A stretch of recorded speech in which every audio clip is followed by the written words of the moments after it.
Well, hello and welcome to today's episode of the Power of Your Mind podcast. You're listening to episode number 153. I'm Victoria Gallagher, Law of Attraction hypnotist and #1 best-selling author of Practical Law of Attraction: Align Yourself with the Manifesting Conditions and Successfully Attract Your Desires.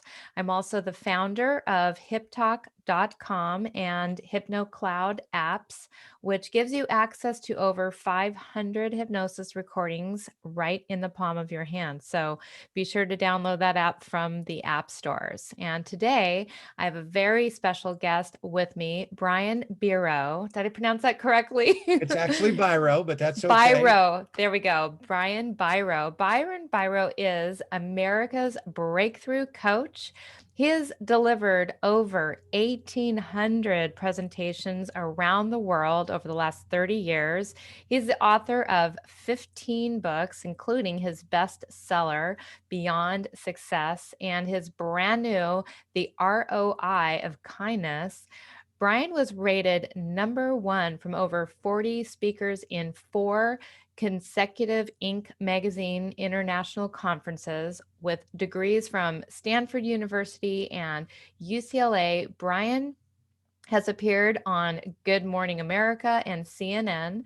Brian was recently honored as one of the top 10 interactive keynote speakers in North America and one of the top 60 motivational speakers in the world. And he can be found on Facebook /Brian Biro, BrianBiro. And we'll put that in the show notes. And so today, Brian is going to be sharing some of his insights on energy and momentum from controlling your controllables. So welcome to the show, Brian. Victoria, it's a joy to be with you. Thank you so much.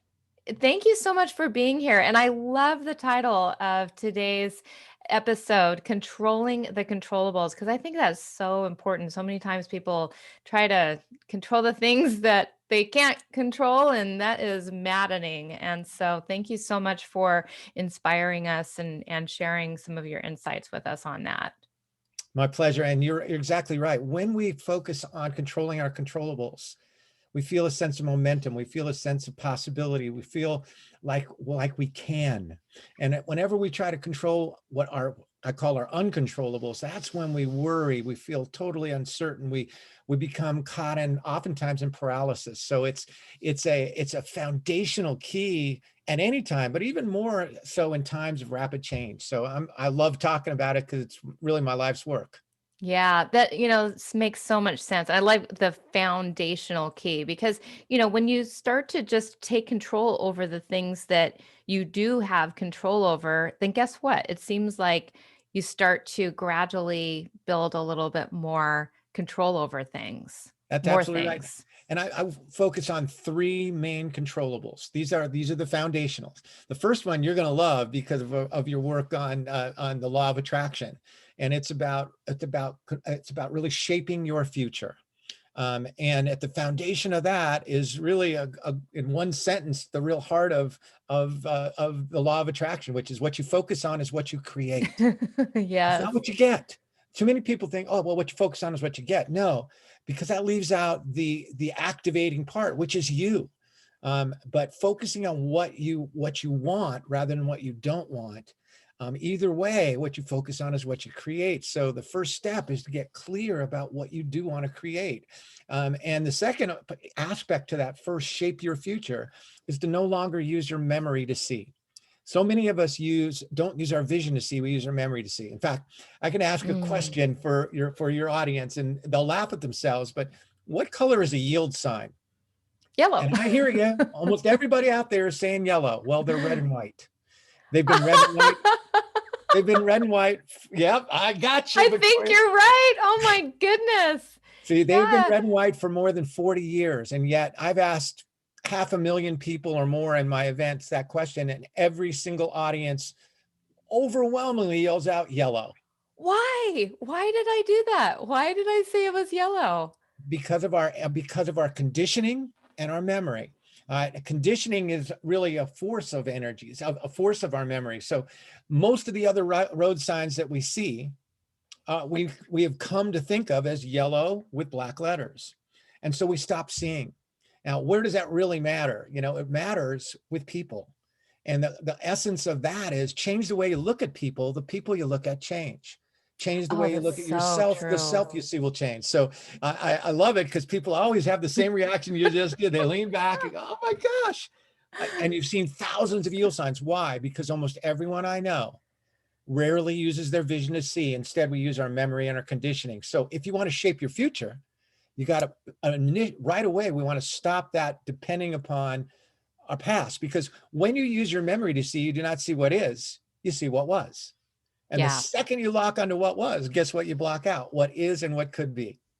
It's so true. And I mean, just this morning I was doing some like amazing manifesting, like, cause I'm in manifesting mode right now. I'm like spending 4 hours a morning, like manifesting like something big. And, and then part of that is actually going out and walking and I have a beautiful hiking trail down the street and there's nobody around. And so I'm screaming at the top of my lungs, I'm just like, I did it. I did it, just like, and creating it and just really feeling it. And, and so many people are just like, they're afraid to like put in their vision the thing that they really, really, really want. Because I think, people like they're, maybe they're afraid that it won't work or it's going to fail or whatever it is. But you have to train people to focus on the thing, not what you have, right now, not what's in your actual sight. I mean, people, if anybody heard me out there, they'd probably think I was absolutely crazy. I was like acting like I won the lottery, and nothing was around me, You did. It was just an advance notice. That's but right. it really is. And so, yeah, you got to put into your focus, the thing. I think my microphone's a little hot here. Put into your focus, exactly what it is that you want.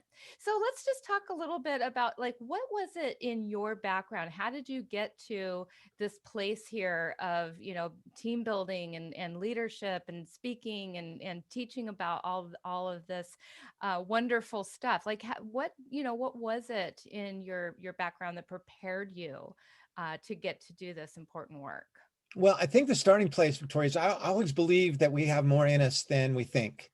That there are no overachievers. That all of us has more in us than we ever thought. And so that's kind of led me. And I've had 3 really neat careers. My first career, I was a U.S. swimming coach. So I was working with young people to try to develop their potential. And the truth is, Victoria, you don't coach swimming. You coach people. It's helping people get over their fears, getting people to start to see themselves more in the direction of their potential than in their limits. And so I had a great time doing that, but I had no life. My team became huge, and it was 24/7. And so I'm probably the only person you've ever met, Victoria, who went to graduate school to get a life and not a job. And I did. I got a life.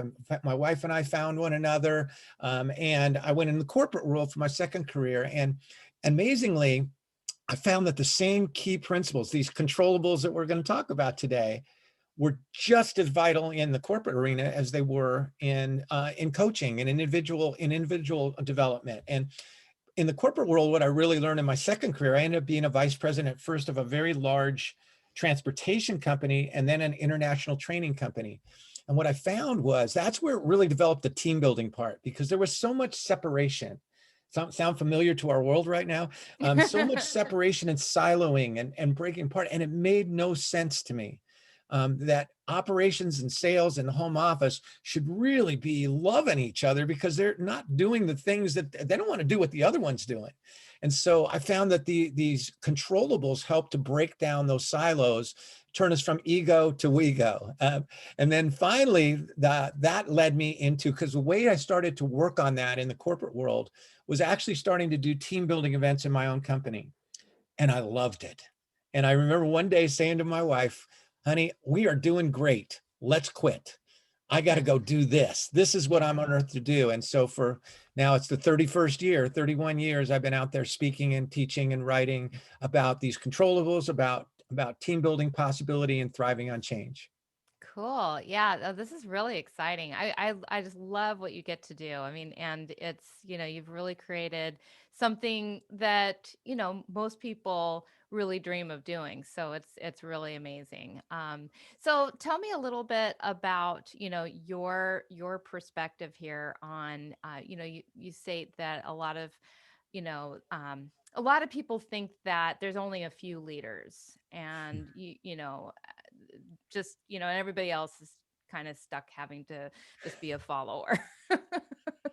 Well, But you say that, there's kind of a different way of looking at that. absolutely. And that's the fact that the old conditioning that says there's a few leaders and everybody else is basically a follower is the same misconditioning as the reason we see yellow yield signs, right? It's using our memory to see. It's using a kind of a conditioned kind of approach over time. But truth is, and this is why I love what I do so much, I'm on a mission to help everyone know that they are the CEO of their own life, that you are truly what I call a breakthrough leader.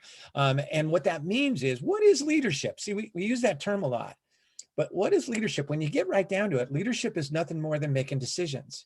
So every decision that you make is an act of personal leadership. So long before you are whatever you are in your job, you were the CEO of your own life. How do you show up every day? Huge part of your leadership. Just your presence, Victoria, on the show is teaching people, is guiding people through your eyes, even through your physiology, without even saying a word. How do you deal with uncertainty, with challenge, with change? That's another huge part of your leadership. And finally, the one that probably is most important of all, what kind of impact do you have on people? Do you lift them up when you walk in the room?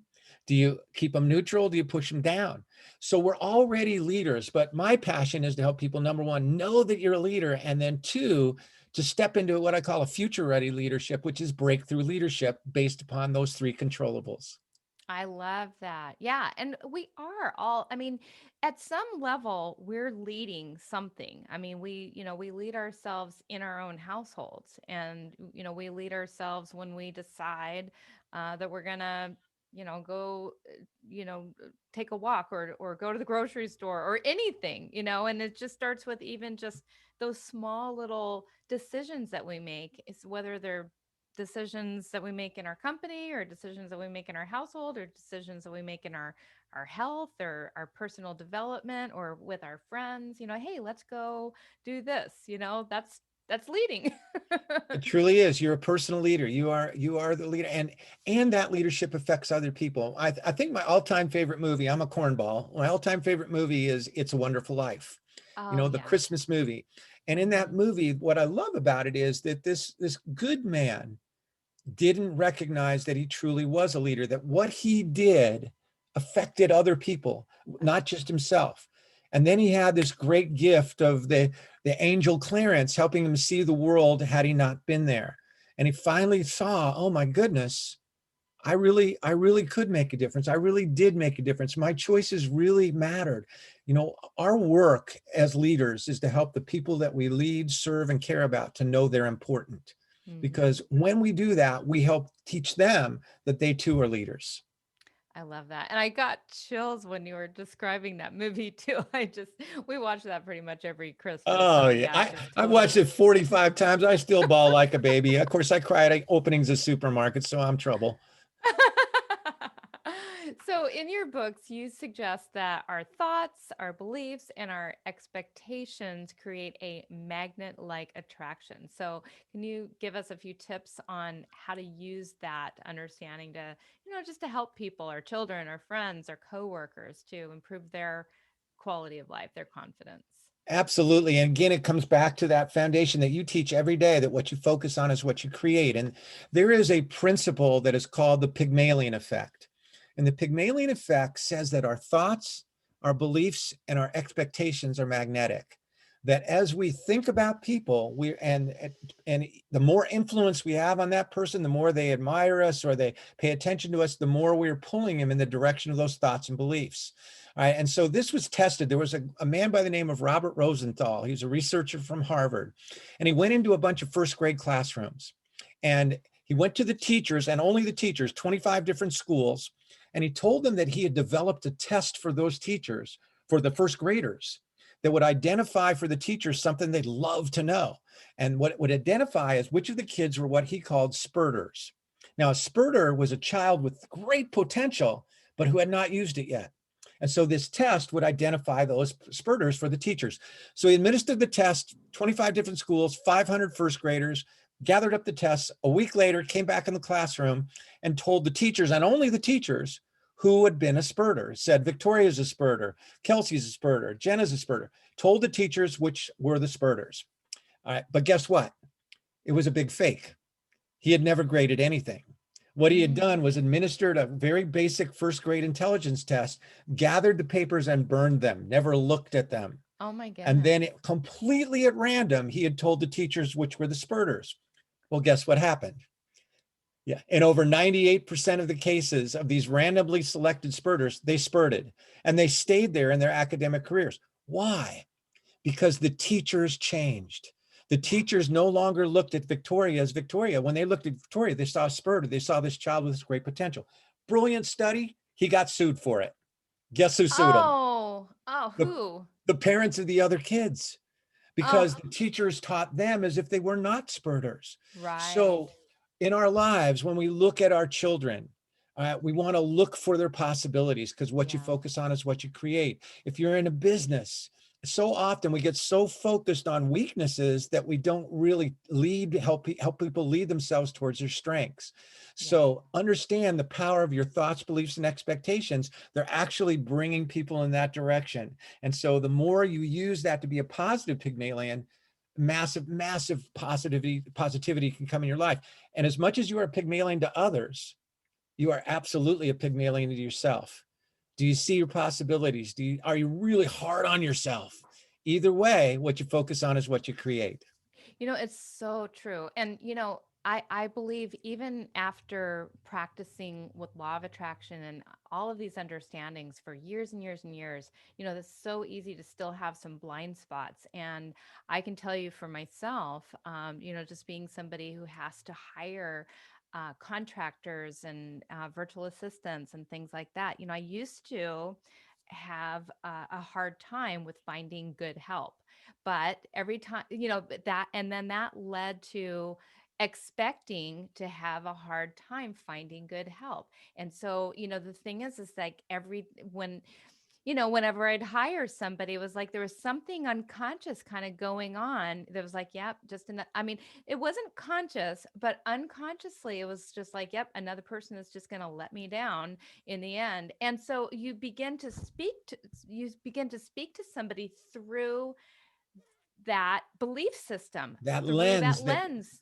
through that, and even though like I would be consciously really trying to make a difference in, it was still unconscious. So I had to release a lot of those beliefs about, people letting me down and not living up to my expectations.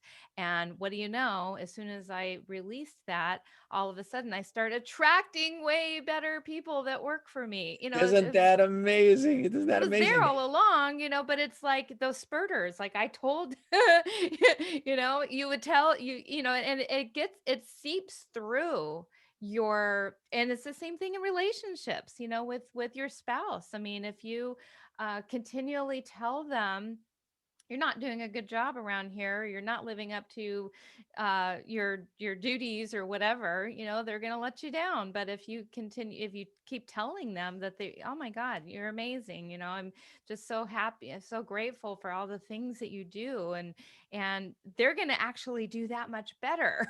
Absolutely. And and the way we communicate, the classic study of communications says there are three dominant ways that we communicate. There's our body language, there's our tonality, and that's not what we say, that's how we say it.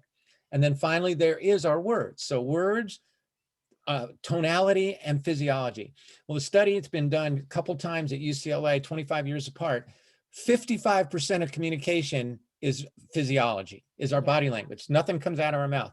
38% is tonality. Again, not what we say, but how we say it. And only 7% is words. So the way we communicate our Pygmalion focus is mostly about that body language.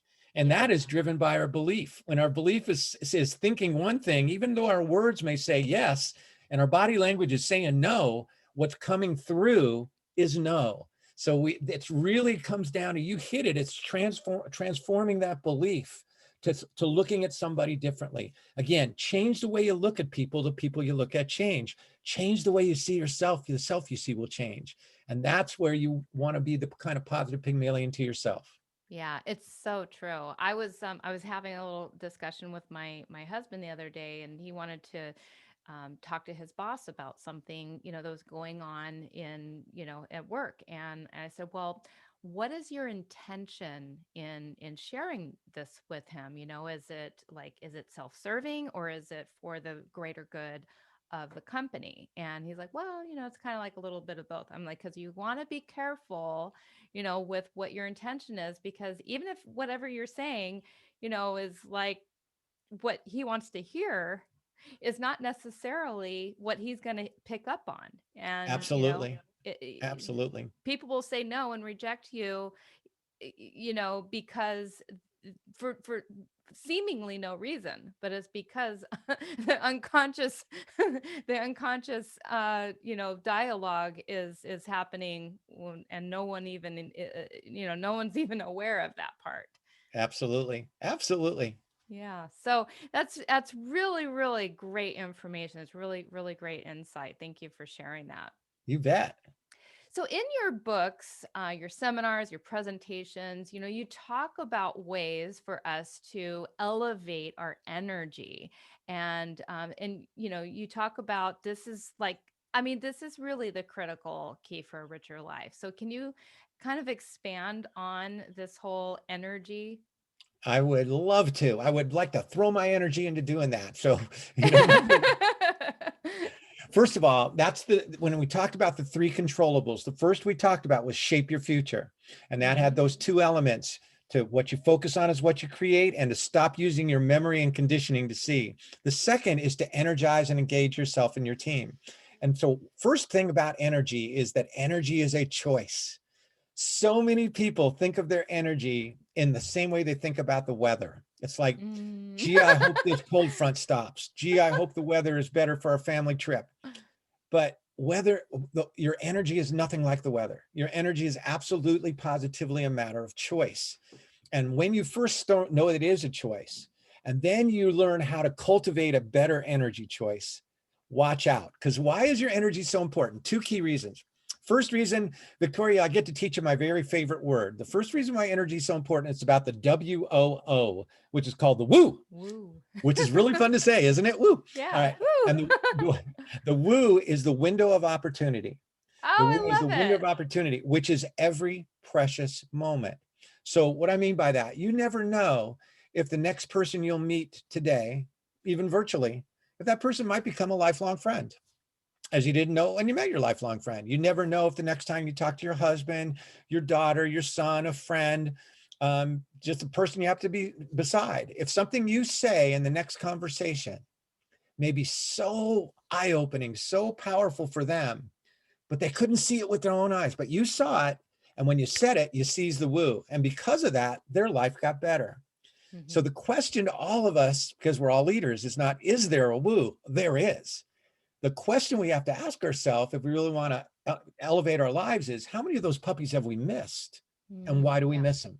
Yeah. And the first reason why energy is so crucial to your career, to your health, to your family, to your joy, is that energy helps you seize more woos. Simple as that. You ever notice when you have energy, how much more alert you are to possibility? Oh, When you have absolutely. energy, adversity doesn't seem so tough. All right. So the first reason why energy is so crucial is it puts you in a position to look for that solution instead of getting eaten alive by the adversity. Second reason, and this is the big one, to your children, no matter their ages, no matter where they are in the world, for as long as you draw breath, to your family, to your boss, to your customers, to anyone you care about having a positive impact on, your energy is your example. In other words, Mm. people won't remember that much of what you say, no matter how well you say it, and yet they will never forget your energy. Yeah. Right? Oh, They it's get so your energy. true. Yeah, that's it. They get your energy before you open your mouth. They get your energy after you've closed your mouth. They get your energy over the phone. They've never seen your face. They get your energy with send emails. Email does not stand for electronic mail anymore. It stands for energy mail, for goodness sake. So to everyone we touch, our energy is examples. So with that understanding, I'm going to ask all of your incredible listeners an important question. I call it the $1 trillion question. So let's look at our energy on a 10-point scale, since that makes it really easy to get a context to start to improve it.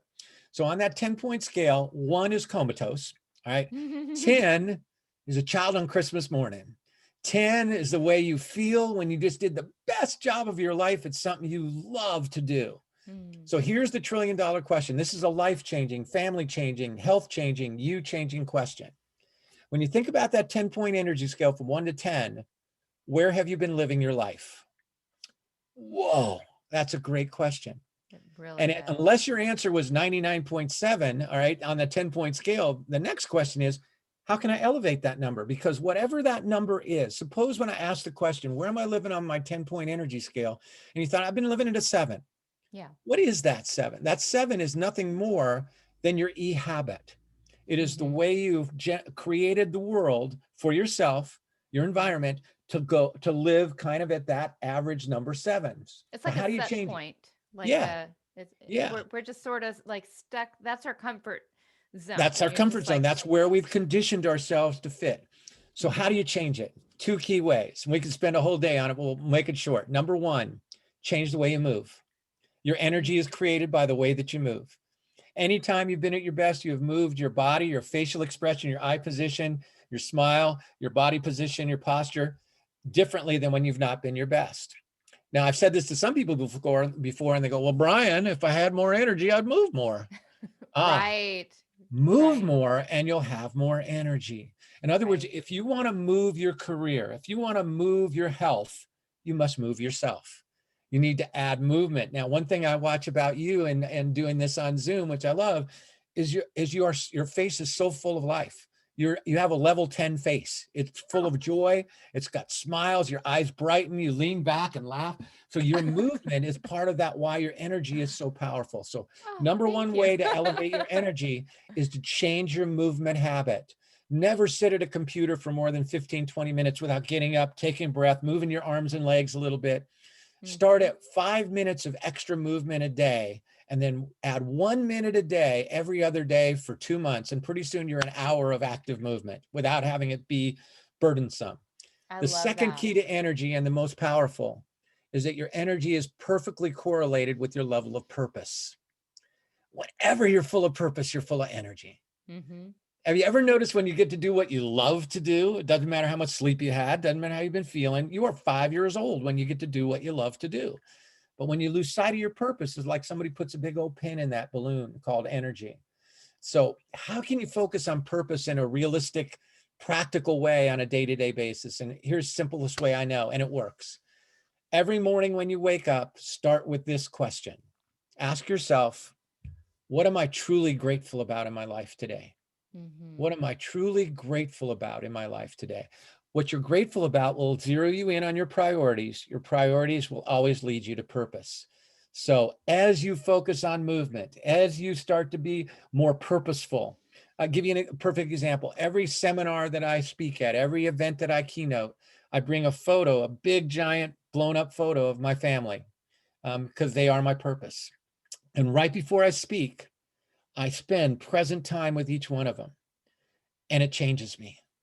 I think of how much they inspire me. I think of all we've done. I think of all I want to do. I think of how much I love them, and I think of how we've worked through tough things in our lives and some great things. And instantly, it doesn't matter how many flights I've been on. It doesn't matter if my knees ache. When I get focused on my purpose, all that matters is if I don't give the audience the best I have to give, I'm not giving my family the best I have to give, and it changes me. So focus on purpose, focus on energy. You'll move from 6.3 to 7.7 to 8.9 to 9.5. You get above 9.0, you're easy to impress and hard to offend. And that is a dynamite recipe for a great life. That is beautiful. I love that recipe. And I love your way of, of taking somebody to a higher level of energy. And yeah, I love the way that you explain that energy, it's not like the weather. So many people, it's like, well, I'm just in a bad mood, or I'm just low, or I'm just whatever, and that's just the way it is, and like I don't have any control over it. And you absolutely, it is a choice. I mean, and we all have those down moments. Maybe we have to acknowledge, that I'm down for particular reason, and but we have, I think, even if we are down for a particular reason, just admit that it is a choice. It's like, you know what? I'm choosing to stay upset here for the next 15 minutes, and then, I'm over it, and set a clock. And, and you can get up and move around. And it really does. I mean, one of the things Tony Robbins talks about is like, try to like look up and feel Mhm. sad. It's impossible to feel down when you look down, when you look up and you put a grin on your face. It's impossible. Exactly. We're not wired that way. And Yes. every one of your people on your show has experienced this, where you're feeling a little bit, either a little bit slow or just not feeling your best, and you decide, I can't do it. You get up and you go for a walk, and Yep. suddenly you come back and you feel totally different. What you did, what you changed the way you move. Or people who get great ideas in the shower. Oh Why? yeah. Because they're moving. They're putting that Yes. life away on, they're moving around. So, you know, and I love what you emphasized, and that is we always have a choice. The toughest challenge that my family went through was that my youngest daughter, Jenna, who I adore, when she was a young woman, just graduated from the University of Georgia, the man that she was very much in love with was found dead from a drug Oh, overdose. oh And my it God. ripped her heart and ripped us up, and we didn't know what to do. But on probably as dark a day as you could ever have, my brilliant daughter was able to awaken in us the ultimate choice. And she came to me one day and she said, Daddy, I love you, but I can't stand you worrying about me all the time. And what she made me open my eyes to was I was making a choice. Hmm. The ultimate choice is between fear and love and faith. Hmm. And I was choosing fear. I was worrying about, what if she's never doesn't get better? What if I'm not a good enough dad? What if, all the what ifs that were about fear? And instantly she helped me recognize that I could shift my choice. I could focus that she's so bright and that she's strong, and we gave her what we could give her, and she's going to get better. And that shift in me came through that 55%, and we started to heal. And so ultimately we got to recognize we only really have one thing that's not our choice, and that's to die. And maybe that's questionable. Everything else is a matter of choice. Therefore, they have consequences, but the choice between love and fear is by far the most powerful ultimate choice, and it connects us to energy. I agree. Yeah, I totally agree. And even just, it's like the muscles, our mouth muscles, we have control over our mouth muscles. We can choose to turn our mouth muscles up or down.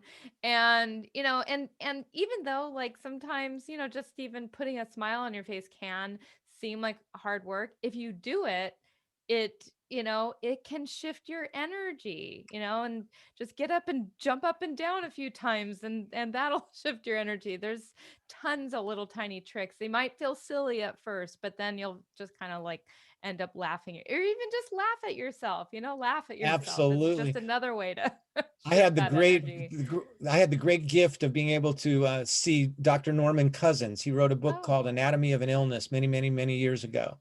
And he was told that he had a terminal disease in his 20s. But somehow he decided, I think laughter is good for the immune system. And he Mm-hmm. got all these old slapstick movies and he watched them for literally 6 months, and he laughed. And I saw him when he was 75. So it really was, if that was a terminal disease, it was a long one. And what made me think about it, his smile was etched in that upward motion because he saw the power of the choice of energy, and that laughter is a choice. You have to fake it till you make it sometimes, but we can do it. And we can Absolutely. transform our energy and elevate on that 10-point scale. Absolutely. Wow. Well, thank you for sharing that. That's really really inspiring. So, whether in business, family, or coaching, you speak about the secret behind the secret. So, what is that foundational principle? Now we get to it. This is the foundation of everything that I think makes the biggest difference in our life and our relationships and building people, building ourselves. I call it the gift, and it's a very simple principle, and it's called being fully present. Now, what does that mean? When you're fully present, 100% of your mind, body, and spirit is with the person you're with where they are now. Now, how many of us have ever been with somebody where we know their body's here, but the rest of them is in some other county? Yeah. And so here's a question. How does it make you feel when someone you really wish to be present with you is not present with you? How does it make you feel when somebody you want to connect with is obviously more interested at looking at the scores on their cell phone than they are at listening? Well, for some people, it makes them angry. For Hmm. some, it just makes them sad. Hmm. But for everyone I've ever known, even the most confident individuals, when there's someone we want to be fully present with us and they're not, it makes us feel worth less. Mm. It makes us feel insignificant and unimportant. And again, our job as breakthrough leaders, which we all are, our job is to help the people that we lead, serve, and love to know they're important. Because when people feel important, they rise to, oh yeah. When people feel unimportant, they fall to, oh no. And so the greatest gift I've ever been given in my life was from my two of my three greatest teachers, my wife, Carol, and my two that gave me this lesson were my daughters, Kelsey and Jenna, when they were 8 and 3. And when they were 8 and 3, we had moved from the big city of Seattle, Washington, to a little town in Montana. And the reason we moved, Victoria, was so that I would be more fully present as a dad. I was teaching this stuff, but sometimes you know what to do, but you don't do what you know. Oh, yeah. And I was so caught up in my career that I was missing all those woos, those windows of opportunity. I wasn't there to make them breakfast. I just wasn't there, even when I was there physically. Well, one night when I could have been tucking them in at night, they were 8 and 3. It's a precious moment. I could have been tucking them in, hugging them, reading them a story, letting them know how incredibly important they are.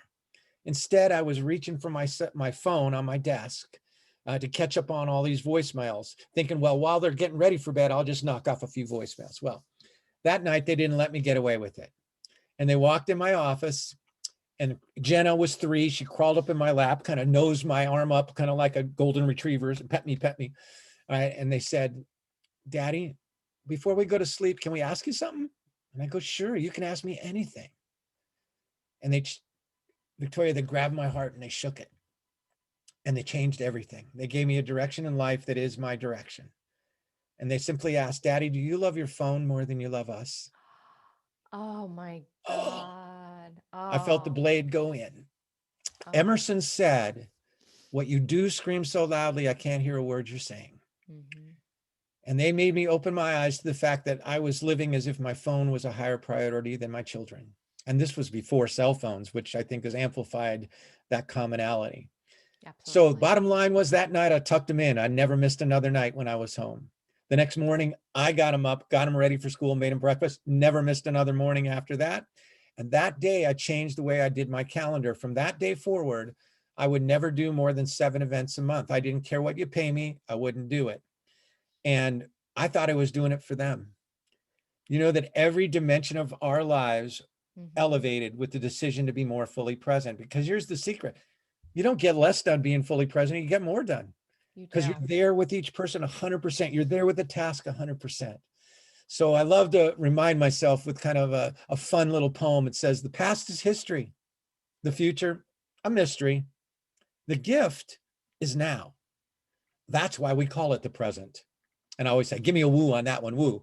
So Woo. yeah, there you go. So And it's being fully funny. present, he sends that unmistakable message that you're important, that you matter, that you count. And the best part, Victoria, you know, you can't fake it. You can't Yeah. fake being present. You know exactly when someone's present or not present. You do. And I've been guilty of not being present occasionally, in the evenings, just trying to make up time. It's always like, let's see if I can get caught up on a few of these emails and that kind of thing. But yeah, it is so important. And I had a feeling that was going to come up when you talked about the woo. because I really absolutely believe that the key to a magnetic presence and charisma is presence, because people, when they feel that you are there with them, you become more illuminated to them. You're not this kind of vague, a person that's not even really paying attention. Like, to me, charisma and magnetic energy is all about that, kind of knowing and like what to say at the right time. And how can you even be there for somebody and say the right thing if you haven't really, if you're not like 100% with them? Absolutely. And being present sends that message, because being present, it takes practice, it takes consciousness. And the key is, one of the foundations is something we were dancing right around, and that is to truly listen. Mm-hmm. Most of the time when we're quote unquote listening, what are we actually doing in our heads when the other person's talking? Rehearsing. Rehearsing, we're formulating our response. And one of the most powerful ways to elevate your level of presence is to kind of stop that pattern. We'll put that in hypnosis sense. Stop that pattern and replace it with, I'm going to take it in. And then Mm-hmm. you'll know what to say. But that when you're taking it in, you are communicating much more powerfully to that person that I admire you. You're important to me. I value what you say. And then it'll come out and it'll transform. As you say, it's an unstoppable connection that we make. So without presence first, that's why I call it the secret behind the secrets. There's no real kindness. There's no trust, because without that presence, what we do is we create this wall that says, you don't matter to me that much. What Mm-hmm. matters is myself. So here's a great little fun thing that your folks can do to develop that present muscle. And that is, pick out 2 people in your life who for 30 days, you just make the simple commitment to be more fully present with. Now, one Mm-hmm. at work, one at home. And it doesn't mean you have to spend more time with them, because presence isn't about the amount of time. It's about what you put into the time that you have. But when you're with them, put the cell phone down. No dinners where you're 2 people going out to dinner or eating dinner together and you're both on the cell phone. Mm-hmm. Put it down for a while. It'll still be there. We Yep. used to say your inbox will be full when you die, so don't sweat it. Okay. And all right. And then, shut off the television, ask instead of tell, and then Mm-hmm. just listen. And you watch. After a couple of days, they're going to look at you with like fresh eyes. They're going to go, "You've been working out. You are looking good." All right. You become more present. It'll spread from you to the next to the next. So, and you'll develop that muscle of really being present. If there's one thing, as I said, my daughters that day changed my goal in life. My goal in life is to be fully present in every precious woo, because I've missed every window of opportunity I wasn't present for. Yeah. Yeah, it's so true. And just being present, that was the other thing too. When you talked about that woo, just being present opens your eyes to seeing. I mean, there are, because the reticular activating system is constantly filtering things out. And then we're additionally filtering things out because we're just listening to our own conversation in our mind. And, when you force yourself to be present, you're going to start to lift that veil and those filters, and you're going to start to see more opportunities. Just people say the most profound things, and you're not even necessarily aware of what they're saying because you're busy listening to the conversation in your head. But if you actually are present with them, you can trust that the right thing to say is going to be there. You don't have to worry about rehearsing it. It's there if you're, I mean, we're built for this. We're made to for communication. So that, we don't have to worry about looking smart or having the most clever answer to come up. The right answer will be there if you just listen and be You're with and be present. so right. And I love you brought up the reticular activating system, or the RAS. Well, being present gets your RAS in gear. So that's a good way Mm-hmm. to do it. Gets your rousing gear. I love it. Yes, get your rousing gear. I might steal that. Please do. So, in your seminars, you are well known for your participants having these breakthroughs with 1 inch thick wooden boards on a personal experience breakthrough. Can you tell us a little bit about that? I've done that before, but I'd love to hear how you get people to break through with these breakthrough boards. I love to talk about this, Victoria. I'm called America's Breakthrough Coach because I've had probably 750,000 people break boards in my events.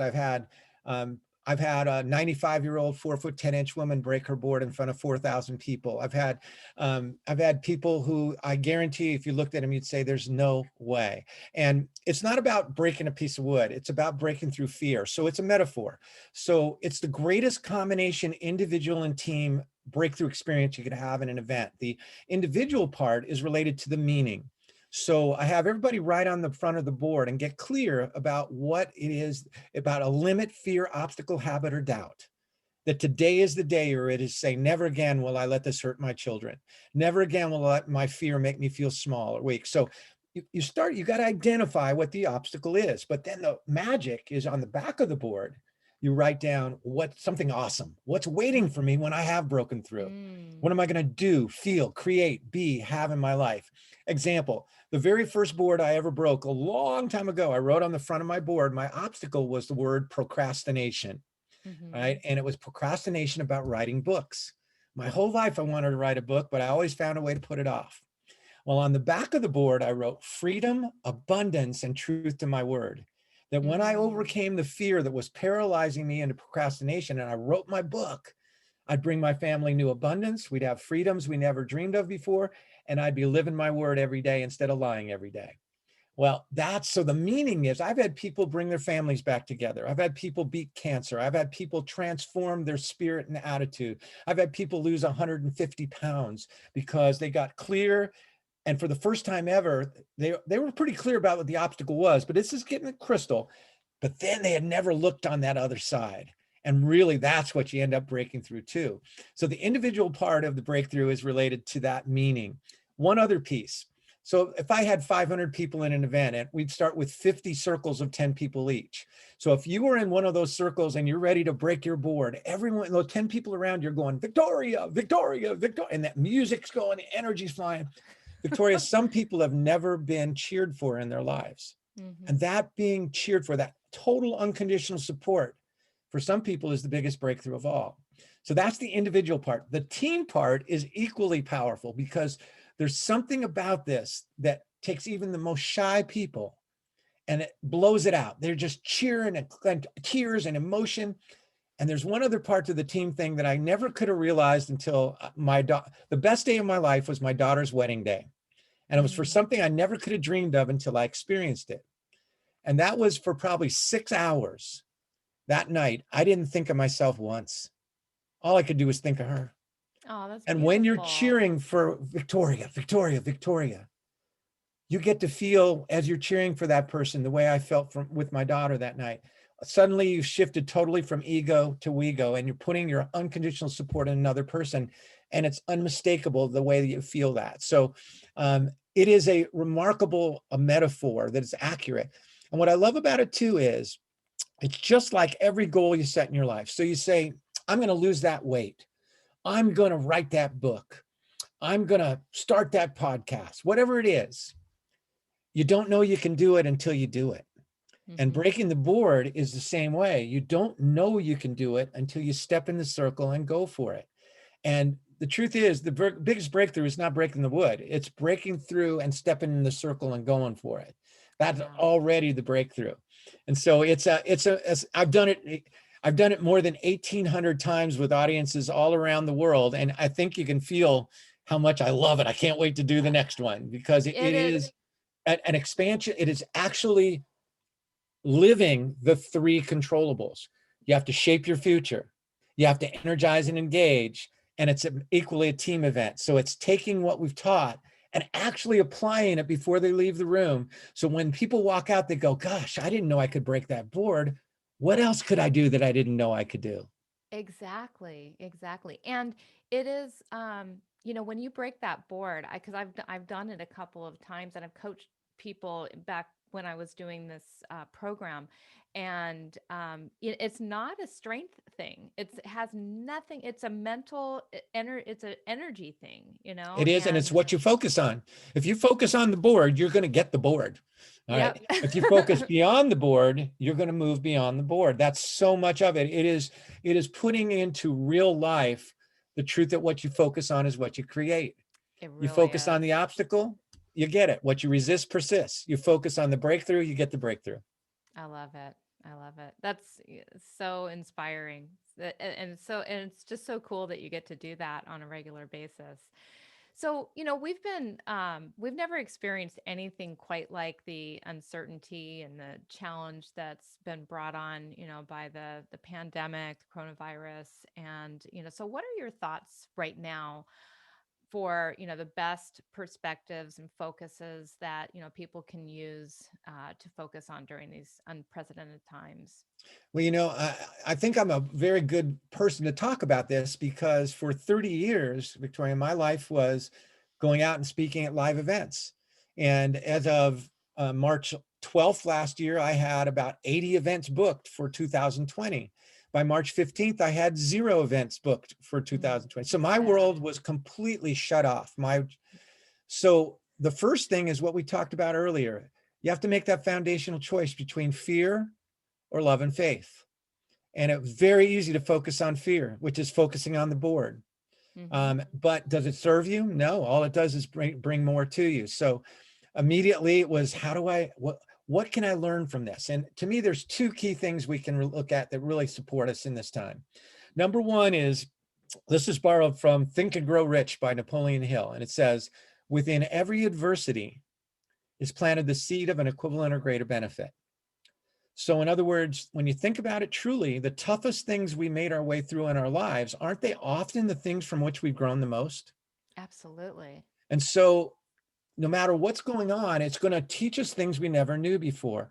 Example for me, I had no even concept of doing events virtually. I never wanted to because I love live events. I love them so much. Well, I've learned a whole new thing that I never would have learned had this not happened.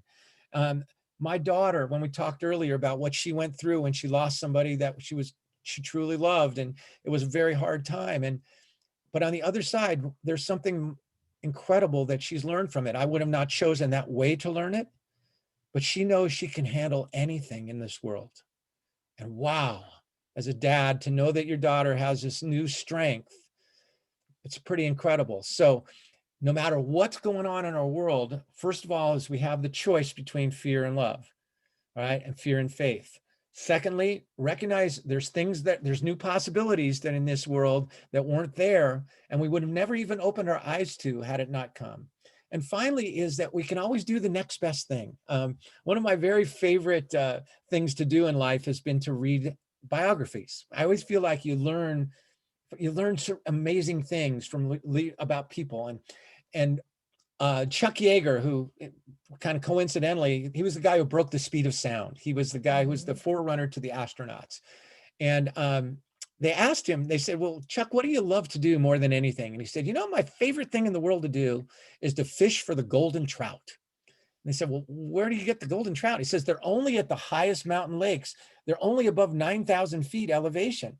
So they said, well, Chuck, what happens when you get old? You can't get up there anymore because you can't drive up there. You got to climb up there, hike up there. And he kind of stopped for a second. He said, I'll hike up to 7,000 and I'll fish for the rainbows. I'll do the next best thing.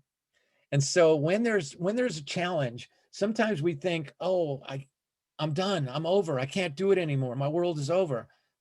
Instead, let's look for the next best thing. And maybe that thing will start to develop into something that is even better than you could have even dreamed of. So an example here, doing virtual presentations. Now I can do things that I couldn't do. I could do 3 in one day in New York, in Europe, and in California, where that was impossible before, unless I could, figure out how to be on Star Trek and, end up somewhere else at the same time. I love it. And you know what? It's so true. And a lot of people, did do that. They got creative and they figured things out, or it brought them into new paths that they never even really considered before. And I always believe that when one door closes, another one opens. And, this is actually in a lot of ways for many people, it has forced people to get creative and to, that little push off the diving board, into the deep end of the water to like, well, maybe this is the time that I need to start my business, or maybe this is the time to to do other things and to, or to go for that next best thing that could lead to, something even better than you can even imagine. So I love that perspective. And that's a great, great insight. So, you're a believer in reaching out to other people and just letting them know how you feel. How can a simple thank you really make all the difference in the world for someone? You know, there's a book called Power versus Force, and it's a Hmm. very difficult book to read because it's very academic in the way it's written. However, its findings are incredible, and what the essence of the book is they measured the frequency, the vibration of emotions, and the highest frequency emotion is gratitude, is appreciation.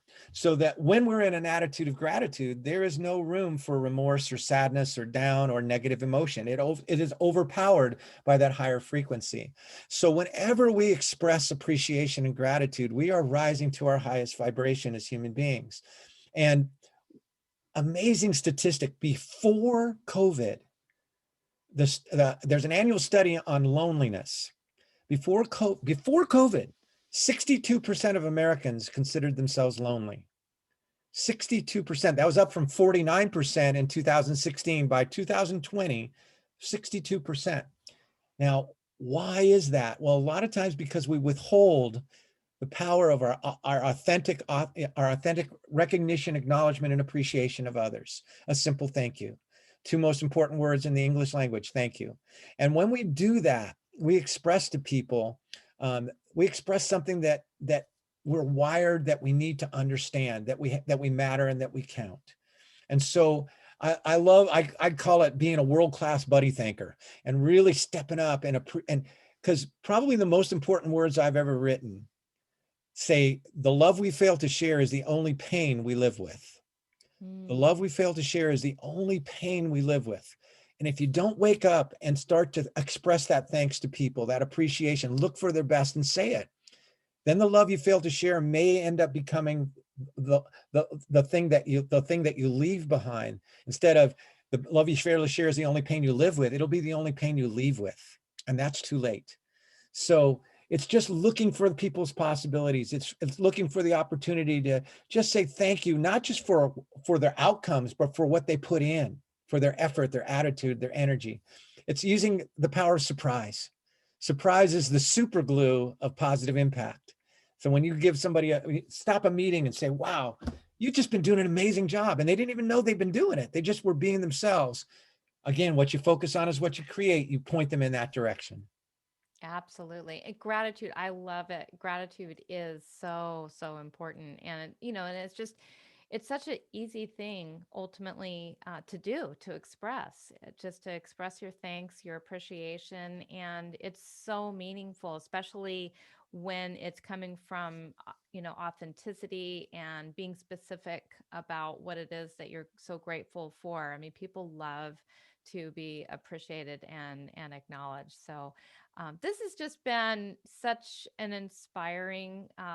Just we've gotten so much value from this conversation today, that listeners of Power Your Mind podcast. So thank you so much for inspiring us. I want to mention, that you are giving a little gift for our audience today, an unabridged audio version of your bestseller Beyond Success. Can you tell us just a little bit about your book and about the gift that you're giving our listeners today? Absolutely, absolutely. And I'm honored and delighted to be with you. I'm sure we could talk all day. All right. We could.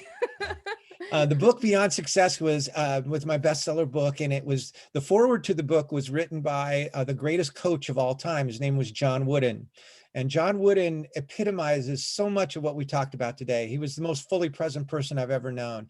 He was always looking to say thank you. He was humble. And being humble doesn't mean you can't have confidence, because it doesn't mean you think less of yourself. It means you think of yourself less. And so the book is really about that concept of breakthrough leadership, and it really creates it in a very simple way, full of stories, a lot of stories from my own life, usually of the things that I messed up and I had to learn from. And so it's a complete audio version. It's really a fun book to listen to or to read, because of the power of using stories to really teach these foundational principles that will really help you feel like, if it's to me, if it's to be, it's up to me. If things are to change, I must change. And it gives you kind of a road to get there. Wow. Well, that sounds like a very inspiring book. And how do they get themselves a copy of that?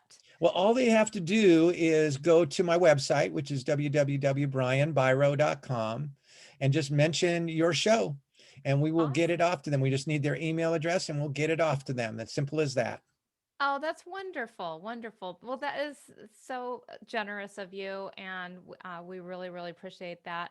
And thank you so much for being a guest on the Power of Your Mind podcast. It's just been my privilege and my pleasure to really get to know your strategies and your, just your experiences and how you've gotten to where you are. And you're just a, delight and an inspiration. So Well, thank you thank you, so Victoria. much. When I heard the name Power of Your Mind, I mean, I go, we got to do this. This is great. So Absolutely. Absolutely. Yes, absolutely. And this has definitely been a wonderful way to help people to, break into the power, the break into. That's the first time I've actually said it like that, but it's kind of true. Break into the power of your mind. So thank you awesome. so Well, and much. I end with one real quick line I just heard the other day to say to someone you love. And that is, say to them, you are the dream come true I never knew I was going to have. Ooh, I love that. That's beautiful. You are the dream come true I never knew I was going to have. Beautiful. And on that Thank you, note, Victoria. It's been a joy. thank you.